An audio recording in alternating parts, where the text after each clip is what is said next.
ആദർശാധിഷ്ഠിതമായ ഒരു ഭരണ സമ്പ്രദായമാണ് ഈ മന്ത്രിസഭ ഇതുവരെ തുടർന്നു പോകുന്നത്. ഭാവിയിലും അതങ്ങനെ തന്നെ ആയിരിക്കുകയും ചെയ്യും.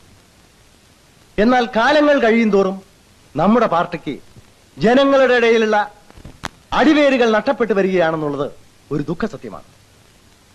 പ്രതിപക്ഷ പാർട്ടികളിൽ ഉള്ളതിനേക്കാൾ കഴിവും വിദ്യാഭ്യാസവും പ്രവർത്തന പരിചയവുമുള്ള നേതാക്കന്മാർ നമ്മുടെ പാർട്ടിയിലാണുള്ളത്.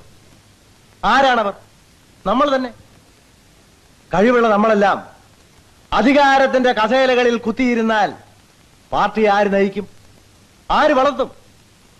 ഈ മന്ത്രി ഉദ്യോഗം എന്ന് പറഞ്ഞാൽ it is only A glorified managers post. ഒരു IAS കാരന് ചെയ്യാനുള്ള പണിയേ ഇവിടെയുള്ളൂ.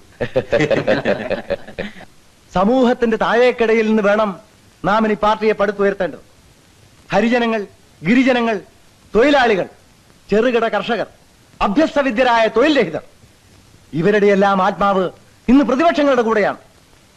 മന്ത്രി കസേരകൾ വലിച്ചെറിഞ്ഞ് നാം തന്നെ അവരുടെ ഇടയിലേക്ക് ഇറങ്ങിച്ചെല്ലണം. എങ്കിൽ മാത്രമേ പാർട്ടിക്ക് നഷ്ടപ്പെട്ട ഉയിരും തേജസ്സും തിരിച്ചു കിട്ടുകയുള്ളൂ. അവറാച്ചനെയും എന്നെയും കേശവപിള്ളയെയും പോലുള്ള വൃദ്ധന്മാർ ഈ വൈകിയ വേളയിൽ പാർട്ടി പ്രവർത്തനത്തിന് ഇറങ്ങുന്നതിൽ അർത്ഥമില്ല. ഓടി നടന്ന് ജോലി ചെയ്യാനുള്ള ആരോഗ്യം ഞങ്ങൾക്കില്ല.